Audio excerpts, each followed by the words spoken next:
So it's a great pleasure for me to introduce Larry. He is Professor of History Emeritus at the State University of New York in Albany. He has approximately 400 published articles and book reviews in journals, magazines, and newspapers all around the world. He's also published 13 books, and each of these is about some aspect of US militarism or peace advocacy or nuclear weapons, one of which is an award-winning trilogy called The Struggle Against the Bomb.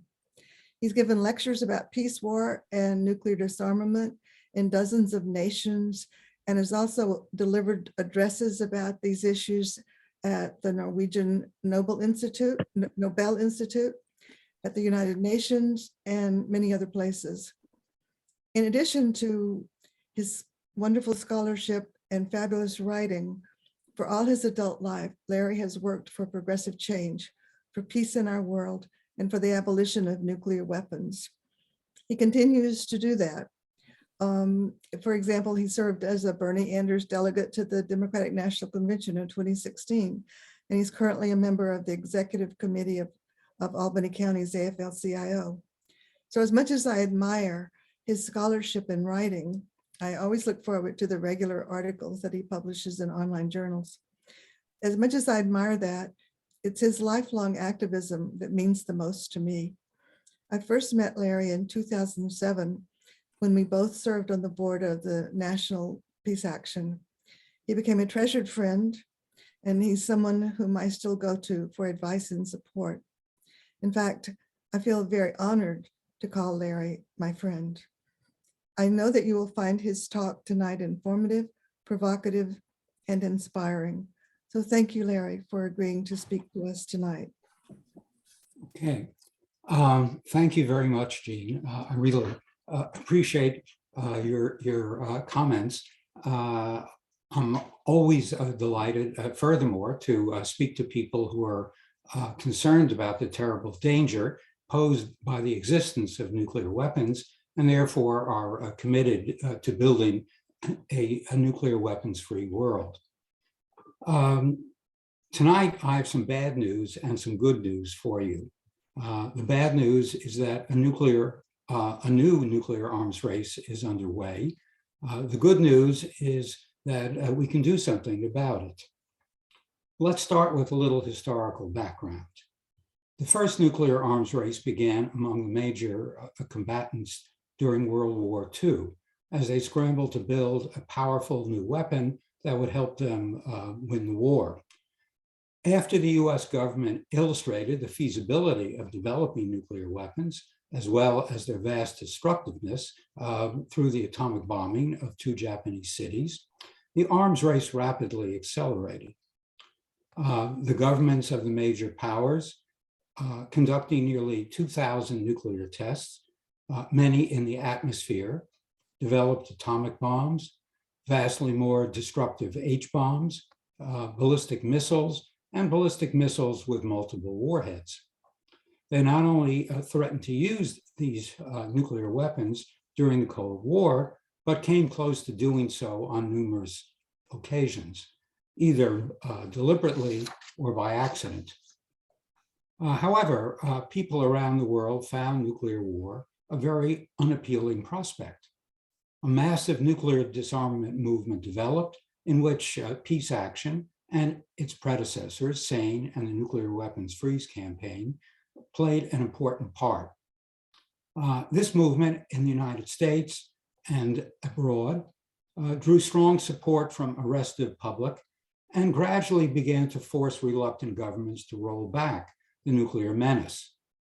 The result was banning nuclear testing in the atmosphere, curbing nuclear proliferation, limiting development of some kinds of nuclear weapons, fostering a substantial nuclear disarmament, and bringing an end to the Cold War. From the 1980s to today, the number of nuclear weapons in the world has sharply decreased from roughly 70,000 to roughly 13,000. Best of all, with nuclear weapons stigmatized, nuclear war was averted. Even so, in recent decades, the movement has declined. New conflicts among major powers have emerged. Government leaders have revived public threats of nuclear war, and a new nuclear arms race has begun. Let's take a look at what has been happening in the United States.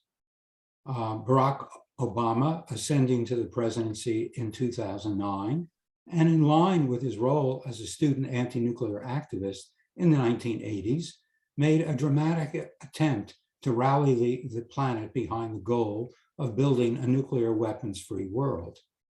But neither Republican nor Russian leaders liked the idea.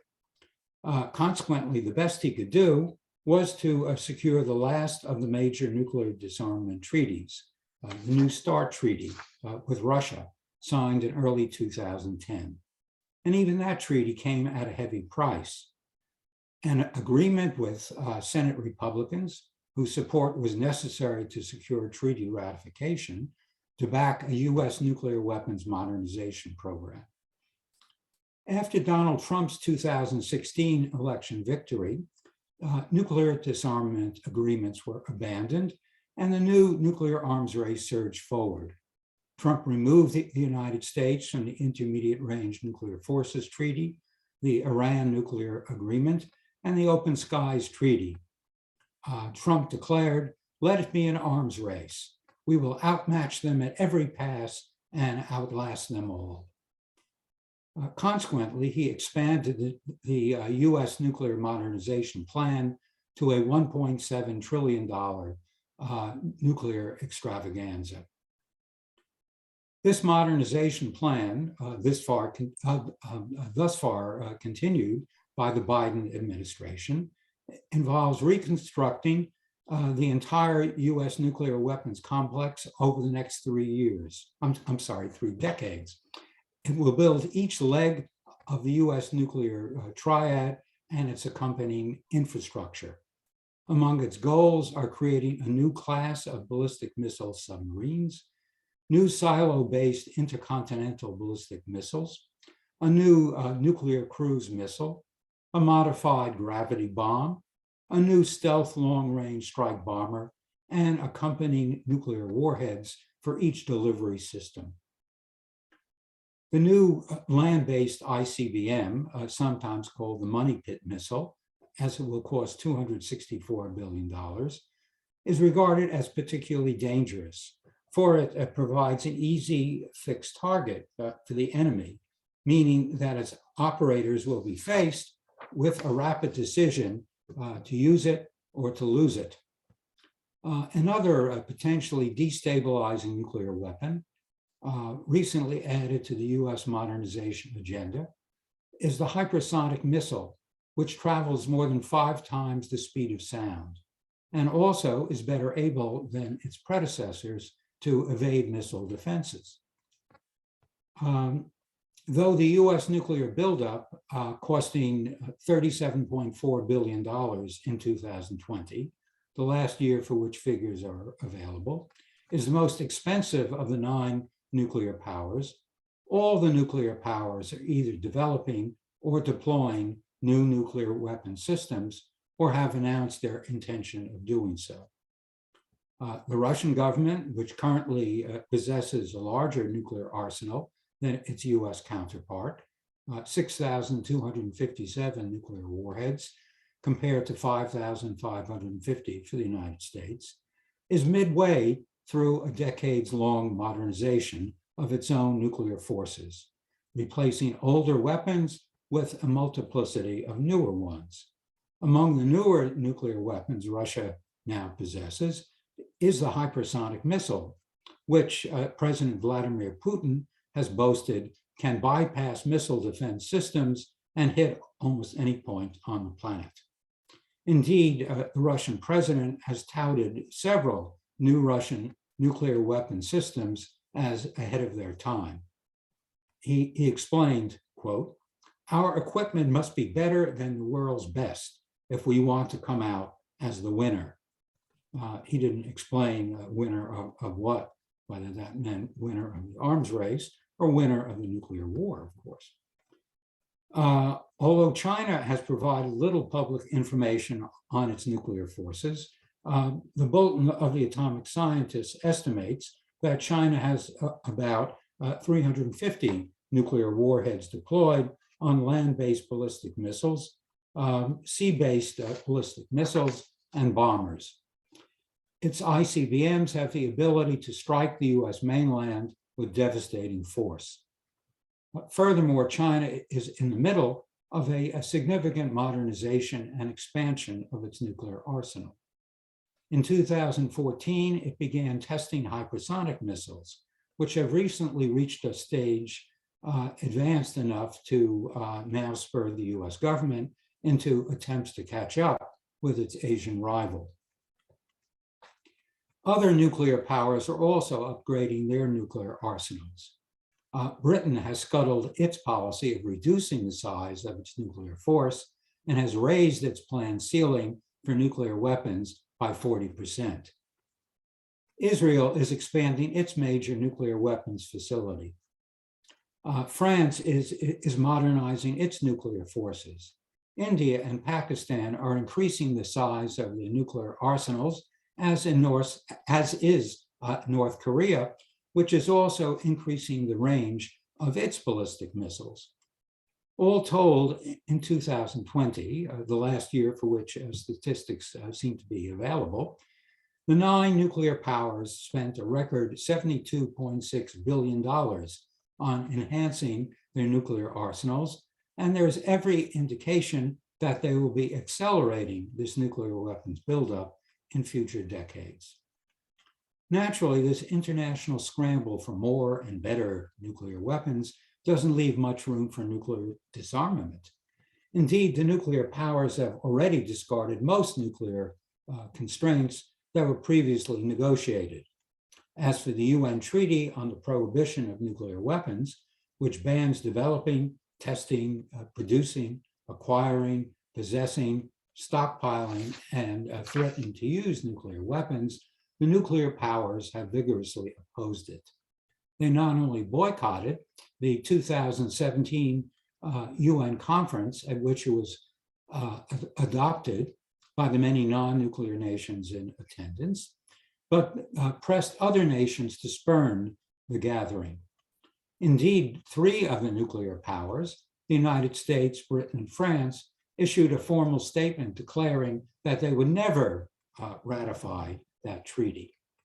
And despite the fact that most nations voted for the treaty, which became international law in January 2021, none of the nuclear powers has signed the agreement or indicated any sympathy with it.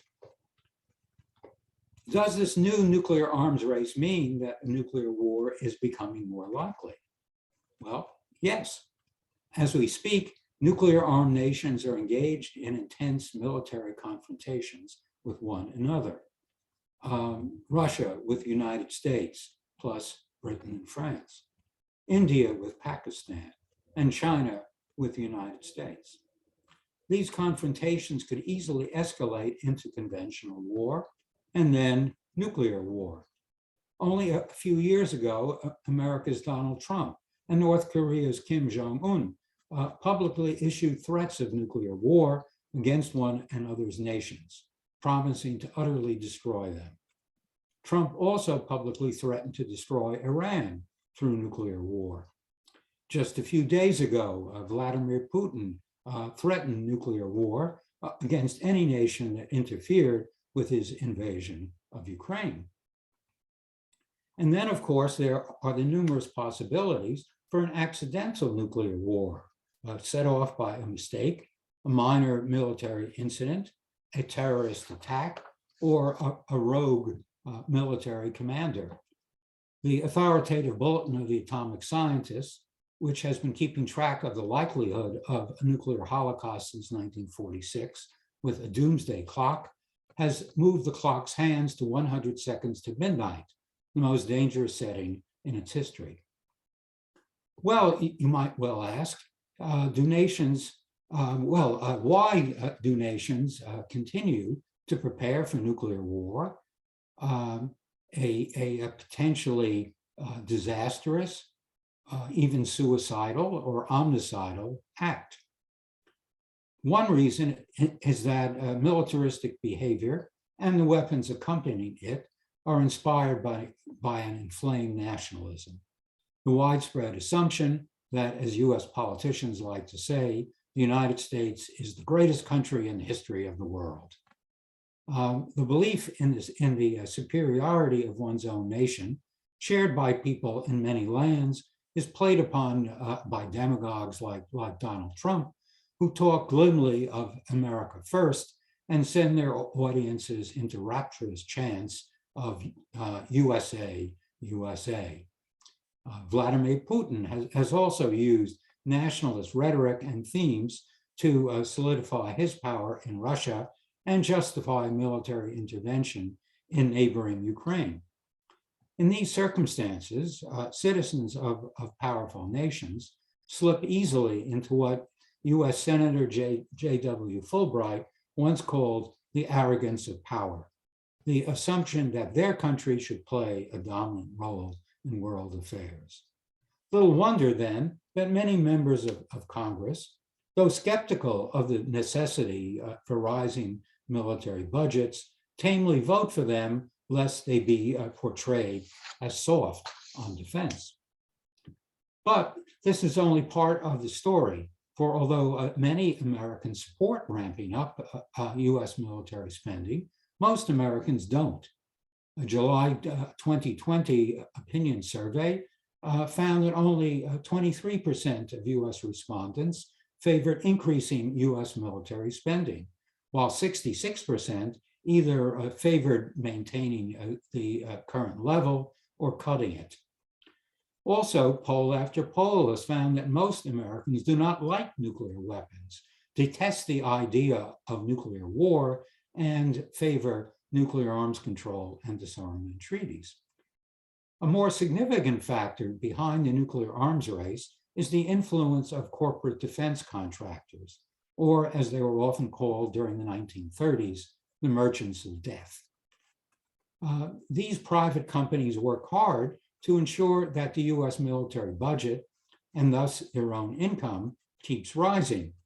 Over the past 2 decades, US weapons makers have spent $2.5 billion on lobbying, employing over 700 lobbyists per year to sell new, immensely expensive, high-tech missiles, warplanes, warships, and other implements of destruction to the US government. Most of these corporate lobbyists have moved through a revolving door of jobs at the Pentagon, the National Security Council, Congress, and key government agencies. Indeed, 4 of the past 5 US secretaries of defense have come from one of the top 5 arms contractors. Military contractors also copiously fund major think tanks, and of course, make very substantial contributions to friendly politicians. In 2020 alone, the top 5 military contractors spent $31 million on campaign contributions. Such investments have paid off handsomely, enabling military contractors to rake in roughly half of the Pentagon's lavish annual spending. Since fiscal year 2001, US weapons manufacturers have secured $4.4 trillion in US government contracts, with 1/4 to 1/3 of all Pentagon contracts in recent years going to just 5 major weapons companies: Lockheed Martin, Boeing, General Dynamics, Raytheon, and Northrop Grumman. In fiscal 2020, Lockheed Martin alone received $75 billion from the Pentagon. Furthermore, enormous Pentagon contracts are also handed out to military logistics, reconstruction, and security corporations. The merchants of death operate similarly and successfully in other nations as well, with the military industries, 100 largest companies around the world drawing $531 billion in sales of arms and military services during 2020. Although US firms accounted for 54% of the total, the other 46% went to firms in China, Russia, an array of European nations, South Korea, Israel, Japan, and India. Even though the nuclear weapons sales of corporate weapons contractors comprise only a fraction of their total military sales, it is nonetheless a substantial amount of money. In the United States, as I mentioned, corporate nuclear weapon sales in 2020 totaled $37.4 billion. You might be interested in the fact that key US nuclear weapons producers are located right here in Maryland. They include Northrop Grumman with $13.7 billion in nuclear weapon sales during 2020, General Dynamics with $10.8 billion in nuclear weapon sales, Lockheed Martin, $2.1 billion in nuclear weapon sales, and Raytheon, $450 million in nuclear weapon sales. The most defensible and perhaps most influential reason for supporting the maintenance of a nuclear arsenal lies in the absence of international security. After all, it has been and remains a dangerous world. And for thousands of years, nations, and before the existence of nations, rival territories, have protected themselves from aggression by wielding military might. Unwilling to break loose from this traditional paradigm, most people and governments continue to rely upon powerful weapons to help safeguard their national security. The United Nations, of course, was created in the aftermath of the vast devastation of World War II in the hope of providing security against international aggression. But as history has demonstrated, it is not strong enough to safeguard international security, largely because the most powerful nations, fearing that significant power in the hands of the United Nations would diminish their own influence over world affairs, have deliberately kept the world organization weak. Thus, for example, the UN Security Council, which technically is in charge of international security, can be blocked from taking action by a veto cast by any one of the following governments: the United States, Russia, China, Britain, and France. And these governments have used the veto on numerous occasions. Most recently, when Russia simply vetoed a Security Council resolution condemning its invasion of Ukraine and calling for its withdrawal from that land. Consequently, many people, though aware of nuclear dangers and appalled at the thought of nuclear war, reluctantly accept the existence of nuclear weapons as the price of preserving their nation's security against external aggression. These factors, nationalism, self-interested military contractors, and the absence of international security, have provided support to the nuclear arms race in the past, and if they persist, will continue to bolster it in the future. As we consider the future, it's worth taking a look at the Biden administration and its approach to nuclear weapons. Unlike his predecessor in the White House, Joseph Biden has a long history of supporting nuclear arms control and disarmament measures, including all of those adopted during his decades in Congress. As vice president, he backed the New START Treaty, the US-Iran nuclear agreement, and Barack Obama's call for a nuclear weapons-free world. As a 2020 presidential candidate, he declared, quote, "The United States does not need new nuclear weapons. Our current arsenal of weapons is sufficient to meet our deterrence and alliance requirements." These positions, if continued during his presidency, point toward a rejection of the new nuclear arms race. Furthermore, he has made statements that point toward the establishment of a no first use policy for US nuclear weapons. As vice president, he declared that it would be, quote, hard to envision a plausible scenario in which the first use of nuclear weapons by the United States would be necessary or make sense, unquote. Moreover, as a 2020 presidential candidate, Biden reiterated his belief that the sole purpose, as he said, quote, the sole purpose of the US nuclear arsenal should be deterring and, if necessary, retaliating against a nuclear attack. But now that Biden is president, is he following through on these calls for nuclear restraint? There are some indications that he is. Key players on Biden's national security team seem ready to promote a major overhaul of US nuclear weapons policy. However, thus far, nothing startlingly new has occurred. Yes, Biden quickly called for the renewal of the US-Russia New START treaty that Trump had previously allowed to wither on the vine, and Putin quickly accepted. And the Biden administration is currently engaged in lengthy, difficult negotiations with the government of Iran for the revival of the Iran nuclear agreement. But even if all goes well, such measures will merely restore aspects of the earlier status quo that were subverted by the Trump administration.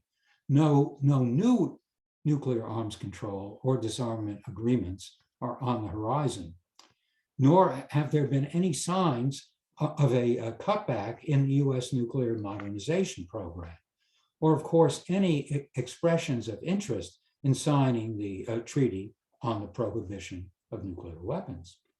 We'll have a much better sense of where the Biden administration is going with nuclear weapons policy when we see its nuclear posture review, the official blueprint for nuclear policy that recent presidential administrations have produced. But that review, which was supposed to be issued in late January or early February of this year, is mysteriously delayed. Why? One possible reason is that there might be a sharp conflict within the administration between doves and hawks over whether to build or to scrap, particularly nuclear weapons, or whether to endorse a new policy for their use. One indication that such a conflict might exist is that Leonor Tomero, a critic of nuclear weapons, who had been selected by the White House to oversee the nuclear posture review, was ousted as the Deputy Assistant Secretary of Defense for Nuclear and Missile Defense Policy by higher-ups in the Pentagon, who simply eliminated her job. Another key factor that will almost certainly stymie any nuclear disarmament action within the Biden administration is the Russian military invasion of Ukraine. That act of military aggression, which violates Article 2 of the UN Charter, immensely strengthens the hand of nuclear hawks, who argue that in these circumstances, the only guarantee of national security lies in a nuclear buildup, and certainly not in nuclear disarmament. They can point to the fact that Russia has more nuclear weapons than any other nation, that is busily engaged in building new and more dangerous models, and that during its conquest of Ukraine, Russia has threatened nuclear war and placed its nuclear forces on high alert. Furthermore, Ukraine, which at the time of the breakup of the Soviet Union possessed the world's third largest nuclear arsenal, voluntarily disarmed in the early 1990s.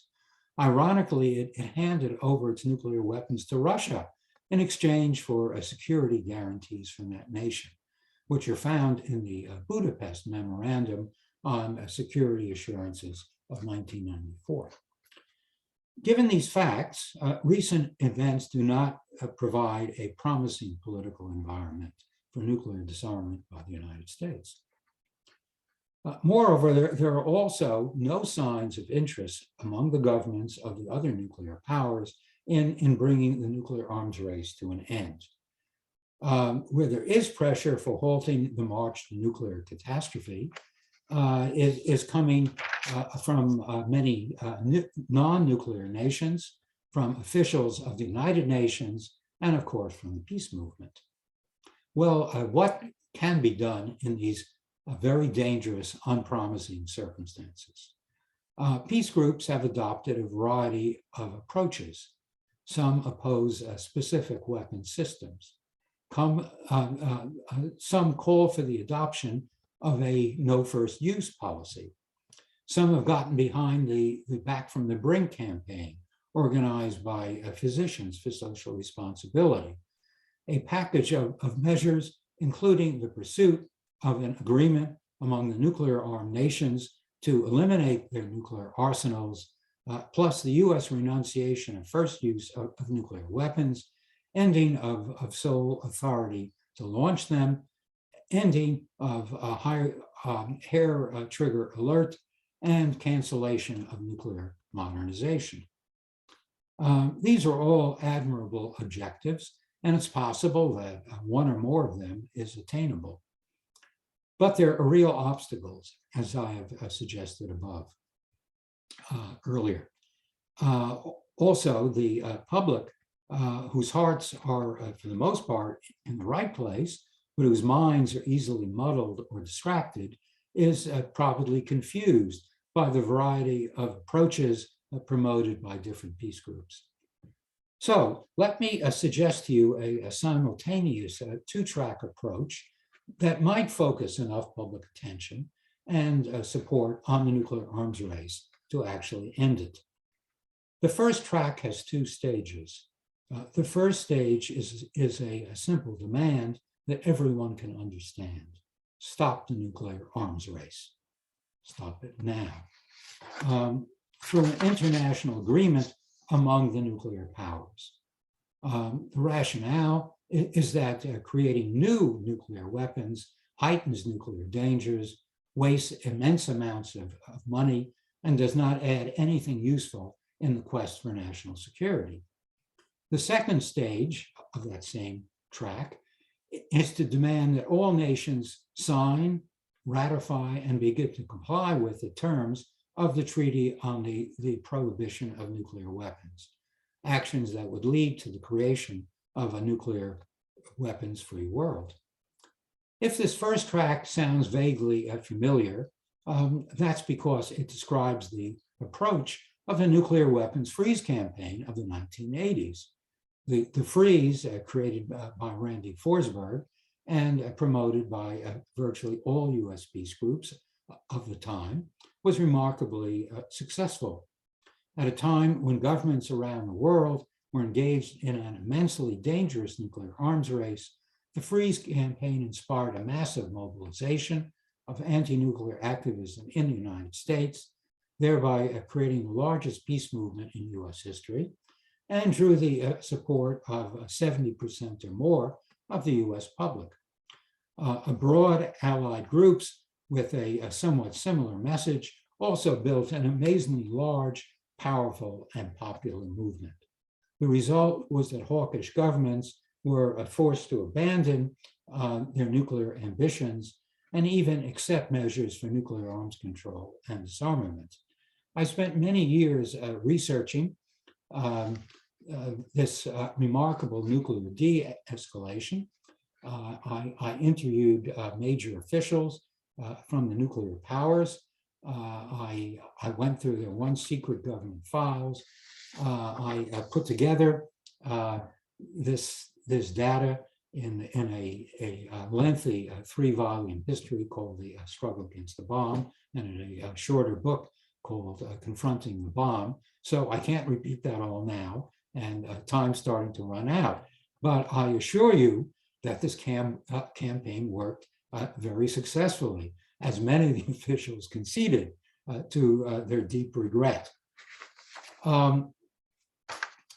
Even very hawkish figures like Ronald Reagan were turned around from nuclear hawk committed to a nuclear buildup to a nuclear dove that presided over the INF treaty with Mikhail Gorbachev, and the world surged forward after that with disarmament and arms control treaties, and an end to the Cold War.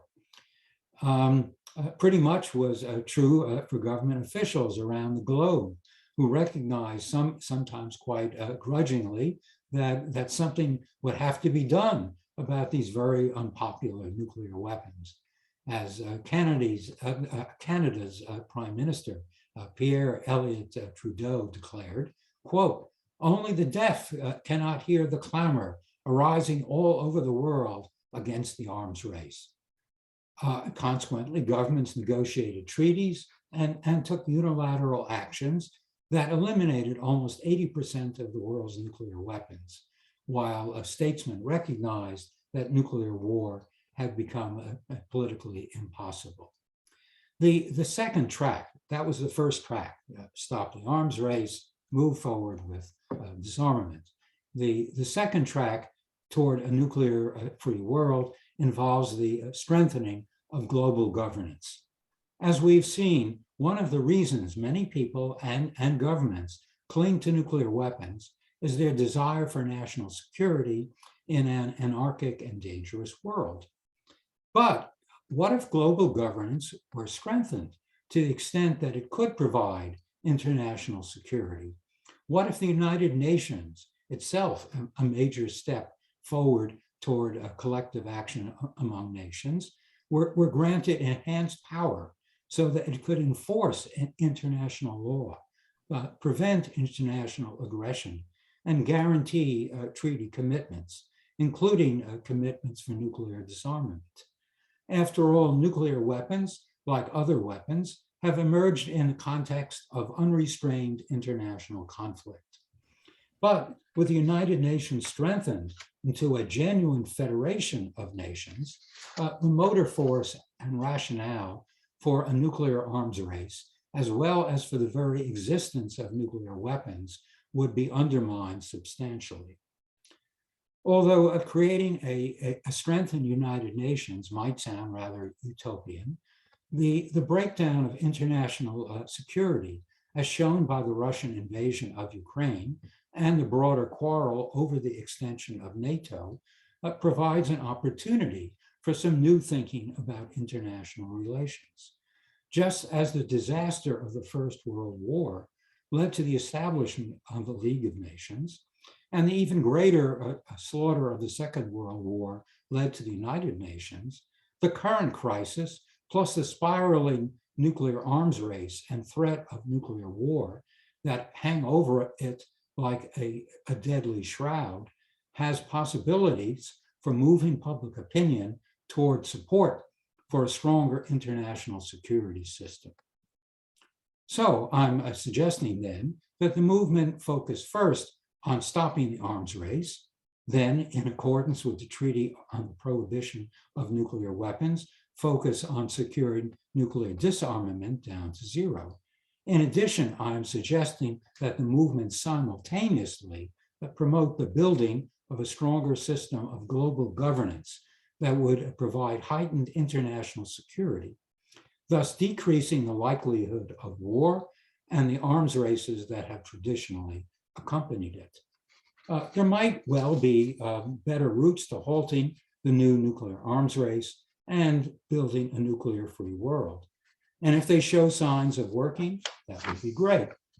But the approaches I am suggesting have the virtue of being easily comprehensible and in tune with our own historical experience in fostering nuclear disarmament and in developing global institutions. So I recommend them for your consideration. Whatever you do, though, please do not give up working for a nuclear weapons-free world.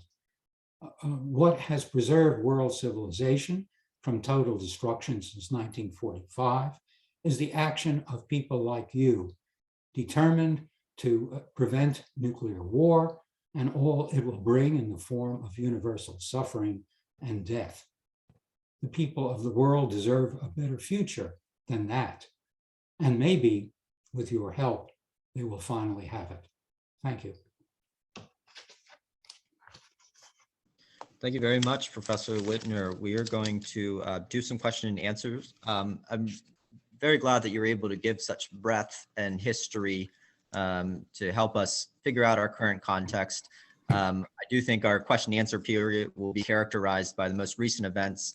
I didn't want to pre-characterize your talk early, but I do want to take a moment right now to just make clear that Maryland Peace Action, of course, condemns Russian invasion, using aggression as a tool of statecraft with the lives lost, the displacement, the humanitarian crisis that will come. We are always sensitive to how this aggressive statecraft has been used in countries like Yemen, Syria, Iraq in the past, where the US has been quite culpable. But with our present attention, we are focusing on de-escalation. We have some particulars of the action we'd like to see that we'll be, working on and getting those action alerts out to people. So if people here are interested in taking action, sign up for those e-alerts, and you'll see our specifics of what we're focusing on. But thank you for putting that in a historical context. History is very important. We're going to turn it over to some of our co-sponsors who have questions, while also using some of the questions in the chat. I'm going to start out with one that's just sort of a clarification question, and then I will turn it over to Jean. But the first one is just the Budapest 1994 treaty never ratified. So does that mean Ukraine actually has the weapons that they got from the USSR in addition to the 1,500 nuclear reactors they have? So quick clarification question. Thank you. Yeah, Ukraine delivered all its nuclear arsenal to Russia, and Russia in turn guaranteed the sovereignty and territorial integrity of Ukraine. Other powers are also supposed guarantors of Ukraine's sovereignty as part of that agreement. But Ukraine surrendered all its nuclear weapons. It is not nuclear armed. Yeah, that's correct. And the president of our board with Maryland Peace Action, Mike Keller, I'll turn it over to you for question and comment. Hi, Larry. Hi, Mike. Russian President Putin has raised the potential for nuclear Armageddon in some recent remarks. And even if it is a bluff, it is the most frightening threat since the Cuban Missile Crisis of 1963. Russia's nuclear doctrine under Putin has incorporated the option of precisely the sort of tactical nuclear strike to which he was alluding. Even aside from the moral nihilism, his assumptions are flawed because nobody knows how to limit a nuclear war once it has started. I'd sort of like to hear your views on this very disturbing development. Well, it certainly is a very disturbing development. There have been, of course, as I mentioned, recent threats by Donald Trump to use nuclear weapons, as well as by Kim Jong-un. But unfortunately, at least Trump is out of office. But the threats in the midst of a conflict that could easily spiral into nuclear war by Putin are very serious, and I think should be condemned by all people who value human life. This doesn't mean that he's going to do it, of course, but when nations continue to threaten nuclear war, they risk starting it, or they're just using nuclear blackmail behind which they can conduct conventional war seeking to terrify other nations from contesting their behavior, whether or not those nations use nuclear weapons. So it's horrible on both scores, in my view.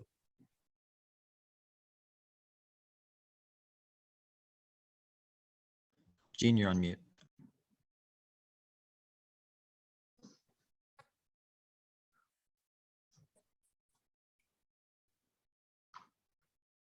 You seem to be still muted, Gene. Okay.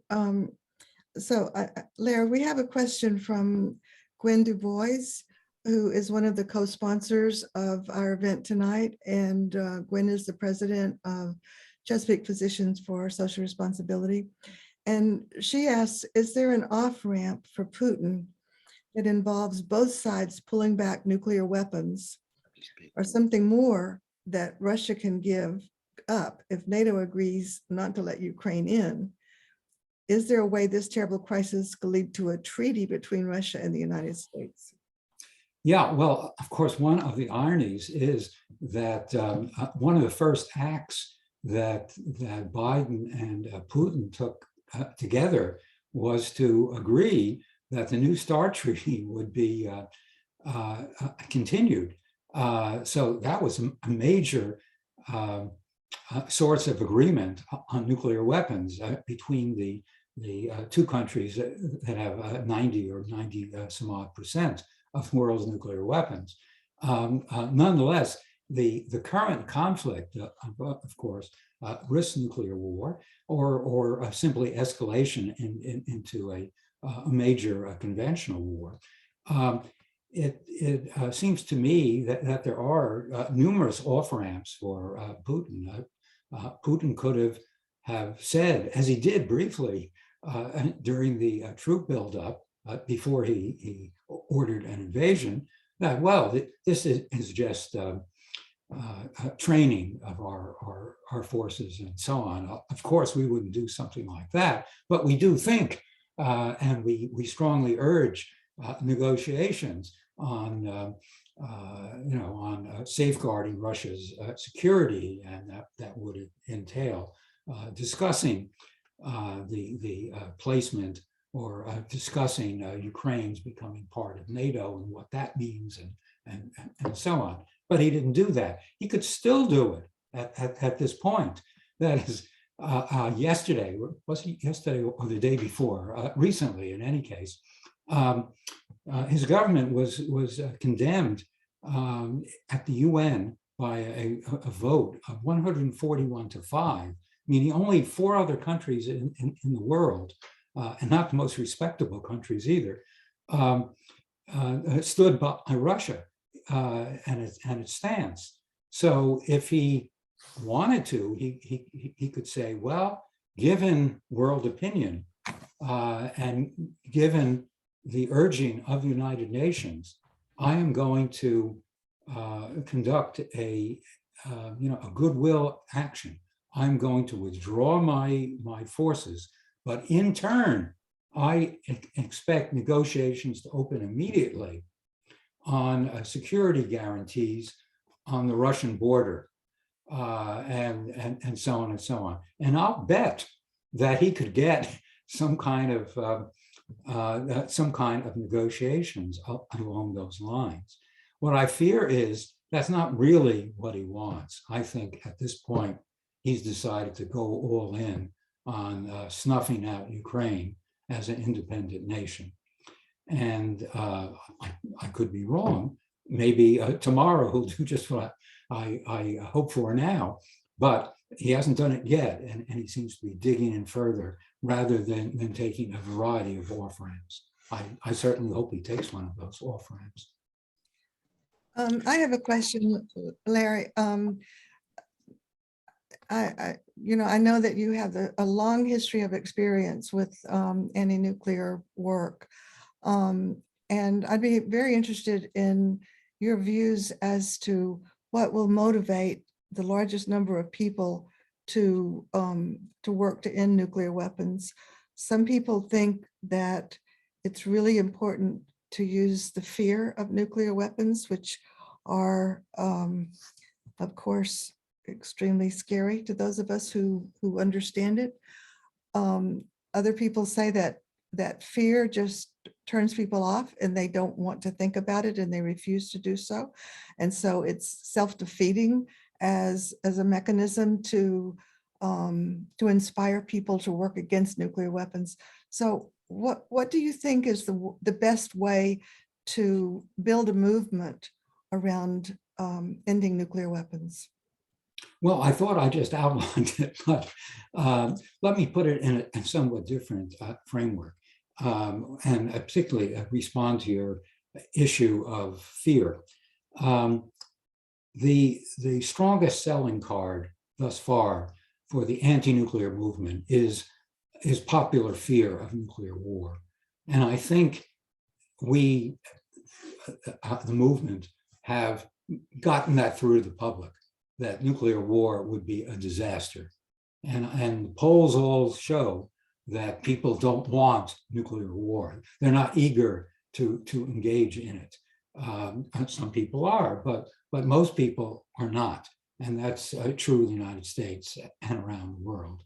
The problem is they also fear aggression by other nations.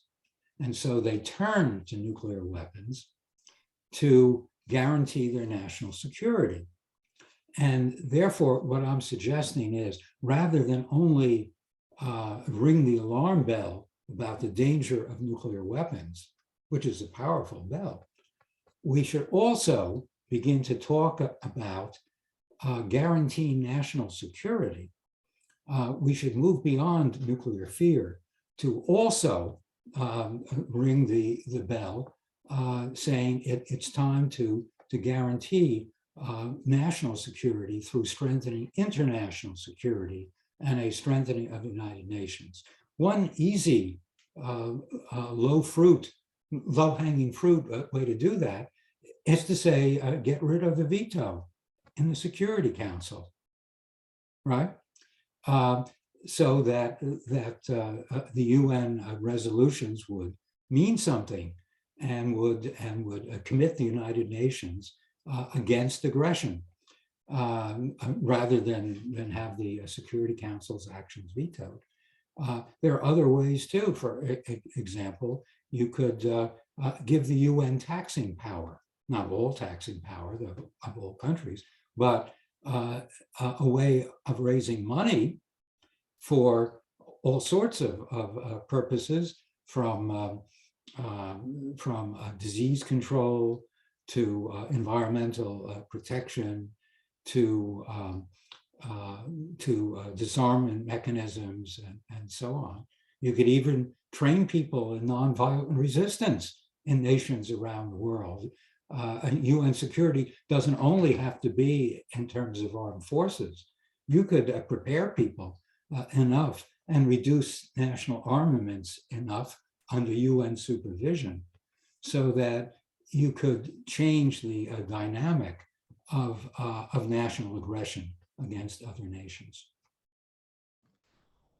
Thanks, Professor Wittner. We are past the hour mark, and we're going to hang around for a few more questions. So thanks for keeping coming. A lot of good things in the chat. You know, in case some people scatter away, I'm just quickly putting in the chat, Maryland Peace Actions donate link. If you're visiting us from out of state, we really appreciate seeing a small token donation. We love seeing that solidarity come through. If you're in Maryland, you know this is a key time that we need to be organizing together. Your donation can go a long way there. We have a lot of very enthusiastic and experienced and knowledgeable people who are ready to lobby and talk to their Congress members, but who are we unless we have a large grassroots movement to say that we're representing?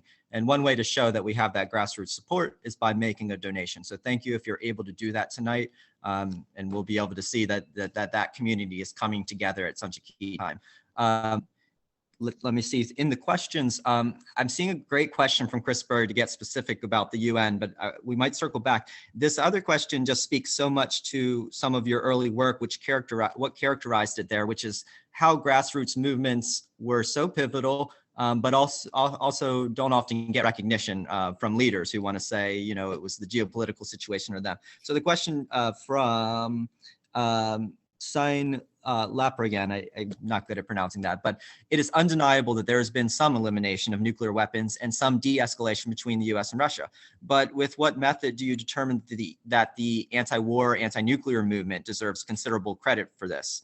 And if they indeed deserve credit, why was there no effort by the nuclear powers to reward anybody in these movements or to present taxpayers in those countries with a peace dividend? Well, the evidence for the power of the peace movement in causing this de-escalation of the nuclear menace and disarmament is throughout my 3-volume history, as well as in the abbreviated version. But the specifics get down to what was in the secret files of the various governments.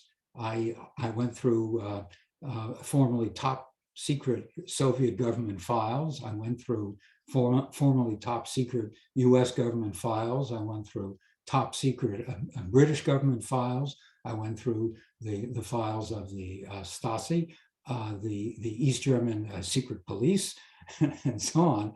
I can tell you that the governments were not only very, very worried about the anti-nuclear upsurge, but they were responding to it very directly in terms of what they were saying in their secret meetings.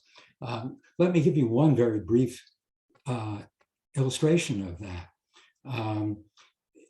And during the Eisenhower administration, when there was talk of massive retaliation, meaning rolling out the big nukes and so on, moving from a conventional war to nuclear war by the United States. In these meetings of the National Security Council, one secret, but I've seen them now, the Secretary of Defense and the Joint Chiefs of Staff were saying, well, time has come, to get ready to wage nuclear war. We have to back up our threats, and do it. And Eisenhower at the meetings responded, and Dulles too, who was Secretary of State, responded, well, we'd like to do that. We'd like to get ready for nuclear war. We'd like to really mean it, but the public won't stand for it. Now, Eisenhower said, we're hoping to get the public to, accept nuclear war, but right now, it's not acceptable. It's politically impossible. So it's that sort of thing. I saw again and again. Sometimes it's even in published form. You can see these things now. But why don't governments admit that's what happened? Well, they don't want to admit that you are powerful because that would embolden you, right? Rather than make them seem generous and committed to peace, which is what they want you and the mass of people around the world to think. So they like you to think that they're very concerned about your welfare, and that's why they got rid of nuclear weapons, rather than that they were horrified by your anti-nuclear protests and mass support that those had, and the fact that it had become politically impossible to move down the road of nuclear buildup and nuclear war. We're getting, in the hot seat here, it's hard to process, but we're getting quite alarming news about Ukraine and Russia. So we will wrap up quite soon so everybody can process this in their own way.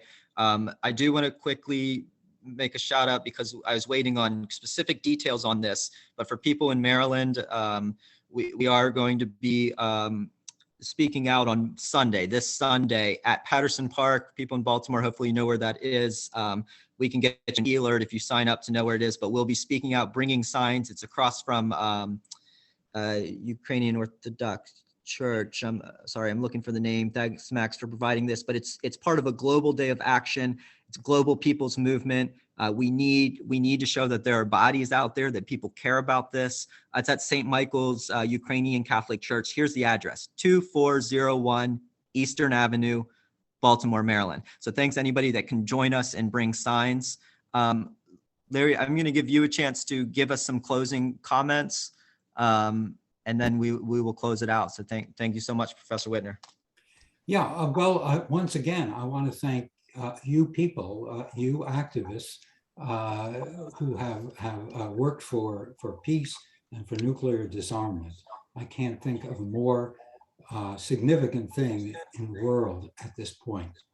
There are other major problems, of course, like the climate disaster that's sweeping over the world, not to mention the disease pandemic, rising economic inequality. But a nuclear war can bring the end of the world even faster than those things will. And therefore, I think it's vital for you to continue your efforts and not to let governments off the hook. There's no good reason to have nuclear weapons. There's no good reason to have nuclear war. Let's get rid of that nuclear danger. So thank you once again.